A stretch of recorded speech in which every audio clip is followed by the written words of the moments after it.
Assalamualaikum. Hope you are all fine and doing well, enjoying good health. Today I have solved two problems on time and work. In this lecture, you will learn how to solve time and work problems in PPSC, FPSC, NTS and all other competitive exam. आज मैंने दो problems को हल किया time and work के ऊपर. बड़े आसान तरीके से आप इनको देख सकेंगे किस तरह जो है PSC, FPSC और जितने भी एग्ज़ाम्स हैं उनमें आप किस तरह हल कर सकते हैं. और इस तरह के प्रॉब्लम अक्सर एग्ज़ाम्स में आ जाया करते हैं मैथ के जो प्रॉब्लम टाइम एंड वर्क के ऊपर. तो अगर कोई आपको इशू हो तो आप कमेंट सेक्शन में पूछें मुझसे. और आइए फिर देखते हैं किस तरह इन प्रॉब्लम्स को हम हल करते हैं. तो लेट्स सी कि हम किस तरह सॉल्व करते हैं. अस्सलाम वालेकुम. Hope you are all fine and enjoying good health. Today we will discuss about some problems on time and work for PPSC, FPSC and NTS competitive exams.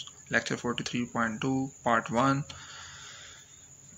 So kindly like, subscribe and share the unique math tutorials UMT.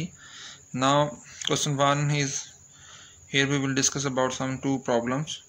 A can do a work in 15 days and B in 20 days. If they work on it together for 4 days, then the fraction of the work that is left is what? 1/4, 1/10, 7/25, 8/15. कहता जी A जो है वो काम कर रहा है 15 दिनों में, B काम करता है 20 दिनों में. अगर वो दोनों इकट्ठे काम करें 4 दिनों में तो फ्रैक्शन ऑफ वर्क कितना बाकी रह जाएगा. हमारे पास एक्सप्लेनेशन है. यहाँ पर एक्सप्लेनेशन हम यहाँ पर स्टार्ट करते हैं.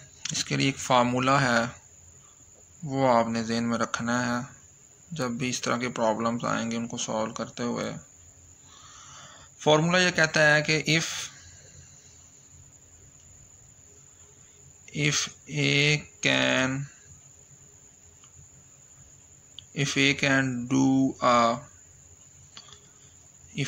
do a piece of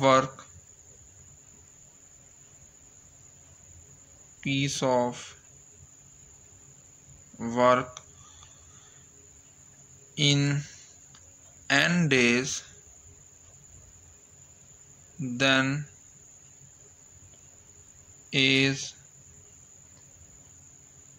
1 day's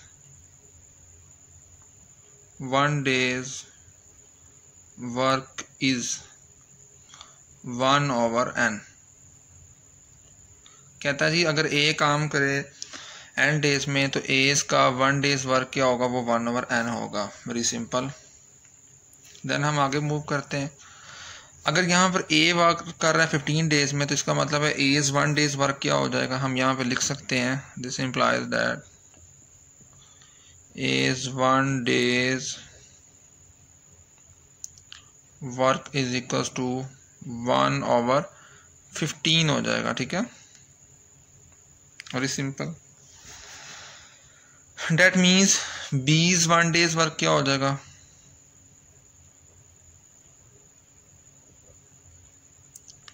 B's 1 days work is 1/20 कह देंगे क्योंकि 20 डेज में काम कर रहा है B, तो इसके लिए एक दिन के लिए 1/n लेना है हमने, तो 1/20 हो जाएगा. n बेसिकली हमारे पास 20 होगा यहाँ पे, तो 1/n एक दिन का काम आ जाएगा उसका. फिर कहते हैं they work on it together for 4 days, तो हम यहाँ कह सकते हैं A plus B's 1 days work is, आप कंबाइन कर दें 1/15 प्लस 1/20 को. इसका जो आंसर आएगा हमारे पास वो हमारे पास A plus B's 1 days work होगा. लेट चेक करते हैं 1/15 को. देखें जी, फ्रैक्शन 1/15 प्लस फ्रैक्शन 1/20, तो यहाँ पर 1/20 जब हम करेंगे तो ये देखें 7/60 आ गया. ये देखें 7/60, तो यहाँ हम लिख सकते हैं 7/60. तो ये क्या आ गया, A plus B's 1 days work का आ गया 7 + 60. तो हम यहाँ लिख सकते हैं A प्लस B's 1 डेज, मतलब दोनों का इकट्ठे का जो एक दिन का काम है वो ये है. तो अगर वो 4 दिनों का, जो कि सवाल में कहा गया जी टुगेदर फॉर 4 डेज, तो हम यहाँ लिख सकते हैं A plus B is 4 days work. This implies that A plus B is 4 days work is, एक दिन का काम 7 ओवर 60 है, तो आप टाइम्स कर दें, मल्टीप्लाई कर दें 4 के साथ, तो 4 डेज़ का वर्क आ जाएगा हमारे पास। तो ये जो वर्क आएगा ये ए प्लस बी 4 डेज वर्क आ जाएगा। ये देखें कैलकुलेटर पे हम करके देखते हैं। 7 ओवर 60 हमारे पास है कैलकुलेटर में। 7 ओवर 60 मल्टीप्लाई बाय 4, तो हम यहाँ पर 7 ओवर 60 मल्टीप्लाई बाय 4 करते हैं, तो देखें ये 7 ओवर 15 दे रहा है। 7 ओवर 60 मल्टीप्लाई 4, तो 7 ओवर 15 आ गया। तो यहाँ पर 7 ओवर 15 हमारे पास ये आंसर आ जाएगा ए प्लस बी का 4 डेज वर्क का। लेकिन हमने सवाल में चूँकि बताना था कि fraction of the work is left is, तो हम यहाँ से अब कह सकते हैं कि रिमेनिंग वर्क लेफ्ट इज़, ये तो ए प्लस बी का 4 डेज वर्क आ गया। अब रिमेनिंग वर्क क्या होगा,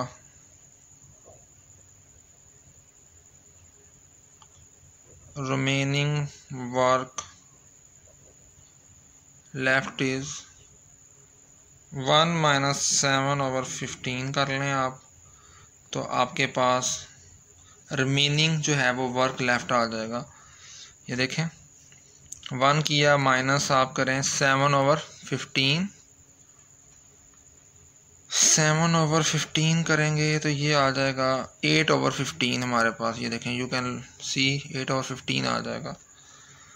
तो 8 ओवर 15 हमारे पास रिमेनिंग वर्क होगा, जो कि हमारे पास बाकी बचा है। तो यहाँ पर राइट ऑप्शन क्या होगी, 8 ओवर 15, डी ऑप्शन होगी, डेल्टा ऑप्शन। क्वेश्चन दोबारा देख लें। इसमें ए वर्क कर रहा था 15 डेज़ में, बी हमारे पास 20 डेज़ में। वर्क टुगेदर करें अगर दोनों, तो वो 4 डेज़ में था, तो हमने फ्रैक्शन बतानी थी जो बाकी बचेगी।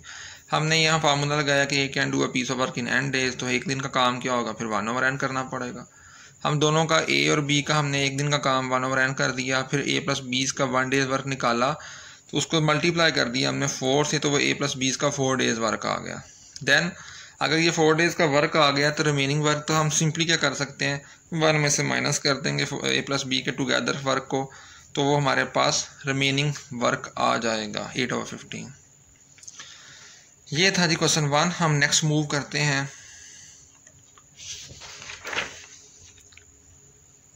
अच्छा जी, क्वेश्चन नंबर 2 कहता है जी A can do a piece of work in 4 hours, B and C together can do it in 3 hours while A and C together can do it in 2 hours। कहता है how long will B alone to take to do it। कहता है A काम कर रहा है 4 घंटों में, B और C इकट्ठे काम कर रहे हैं 3 घंटों में, A और C टुगेदर काम करेंगे, इकट्ठे काम करेंगे 2 घंटों में। तो बताएं जी कितना टाइम लगेगा B को अकेले काम करने के लिए। तो ये क्वेश्चन जो है बोर्ड एग्ज़ाम्स के हवाले से, जो पेपर एग्ज़ाम्स हैं बोर्ड एग्ज़ाम से मुराद मेरा ये है, उनके सवाल से अहम है। इसमें 8 आवर्स ऑप्शन है, 10 आवर्स है, 12 आवर्स है, 24 आवर्स है। एक्सप्लेनेशन हम यहाँ पर देखते हैं, फार्मूला वही लगाएंगे हम यहाँ पर। फार्मूला कुलिया क्या था हमारे पास, उर्दू में कुलिया कहते हैं फार्मूले को, कि if A can do a piece of work in n days, then A's 1 day's work is 1 over n हो जाएगा। अगर n दिनों में उसने A ने काम किया, तो एक दिन का काम क्या होगा, 1/n कहेंगे, 1 डिवाइडेड बाय n। देन हम यहाँ कह सकते हैं कि A's 1 days work is 1 hours work. तो ये जनरल फार्मूला मैंने बना दिया, तो यहाँ से हम कह सकते हैं is 1 hours वर्क इज कितना कहेंगे जी, 4 आवर्स है तो 1/4 कह देंगे। आगे कहता है B and C together can do it in 3 hours, तो हम यहाँ पे लिख सकते हैं B plus C is 1 hours work is 1/3। फिर वो कहता है अगर ए एंड सी टुगेदर करें काम 2 घंटों में, तो हम यहाँ कह सकते हैं A and C, A plus C is 1 hours work is equals to 1/2। फिर वो कहता है फाइंड करें बी को कितना टाइम लगेगा अलोन, अकेले इस काम को करने के लिए। तो हम यहाँ पर एक दिन के काम से हम मदद लेते हुए हल कर सकते हैं। That means A plus B plus C is 1 hours work is equals to, A हमारे पास क्या था 1/4, प्लस कर दें बी प्लस सी के वर्क को 1/3। तो ये देखें कैलकुलेटर पे हम चेक करते हैं, यहाँ पे 1/4 plus 1/3, so this will simply give you 7/12. so 7/12 वो हमारा वर्क होगा जो ए प्लस बी प्लस सी 1 आवर्स वर्क करेंगे, प्लस सी 1 आवर्स वर्क, ये हमारे पास है। लेकिन हमें निकालना है, ये तो तीनों का इकट्ठा टाइम है, लेकिन हमें बी का अलोन टाइम निकालना है जिसमें वो वर्क कर सकेगा। सो यहाँ पर हम कह सकते हैं कि बीज 1 आवर्स वर्क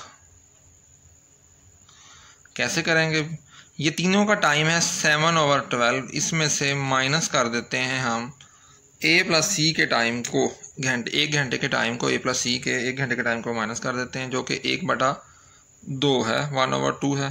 तो हमारे पास जब ए प्लस बी प्लस सी तीनों के इकट्ठे 1 घंटे के टाइम में से हम माइनस करेंगे ए प्लस सी के टाइम को, जो कि 1/2 है, तो डेफिनेटली वो बी का वर्क आ जाएगा। ठीक है, सो 7/12 दिस विल गिव यू बीज 1 hours work. Simply you can calculate from the calculator. 7/12 minus we have 1/2, and this will give you simply 1/12. So 1/12. So we can say if B's 1 hour work is 1/12, then what is the result? तो यहाँ पे हमारे पास क्या result आया, ये result आया, that means B alone will take 12 hours to do the work। ये हमारे पास इसका आंसर आया था। तो 12 घंटे इसको लगेंगे अकेले काम करने के लिए। यहाँ पर ये क्वेश्चन हमारा ख़त्म हो जाता है। दोबारा प्रॉब्लम पे आते हैं। यहाँ पे चार्ली ऑप्शन इसका बनेगा 12 आवर्स। कहता था कि ए काम कर रहा है जी 4 घंटों में, बी और सी इकट्ठे काम कर रहे हैं 3 घंटों में, ए और सी काम कर रहे हैं 2 घंटों में। तो बताना था कि बी अकेले कितना टाइम लेगा काम करने के लिए। तो इसका 12 आवर्स आंसर है। देखें जी, हमने फार्मूला लगाया कि अगर ए काम करे n डेज़ के अंदर, तो ए का एक दिन का काम क्या होगा, 1/n लेंगे, 1/n एक फार्मूला बन जाएगा। That means A 1 hour work, B plus C का 1 आवर वर्क हमने इकट्ठा ले लिया, फिर ए प्लस सी का 1 आवर का हमने वर्क निकाला, वो 1/n ले लेंगे। अगर ए प्लस बी प्लस सी का इकट्ठा 1 आवर वर्क लें तो उनको जमा करेंगे। उस जमा में से हम बी का वर्क निकालना चाहते हैं, तो ए प्लस सी को माइनस कर दिया, जो कि 1/2 है। सो 20 1 आवर वर्क आ गया 12 आवर्स। होप सो कि आपको ये आज के 2 प्रॉब्लम पसंद आए होंगे। कि किस तरह हमने टाइम और वर्क को जो है सॉल्व करना है यूपीएससी, एफपीएससी, किसी कॉम्पिटिटिव एग्ज़ाम्स के लिए।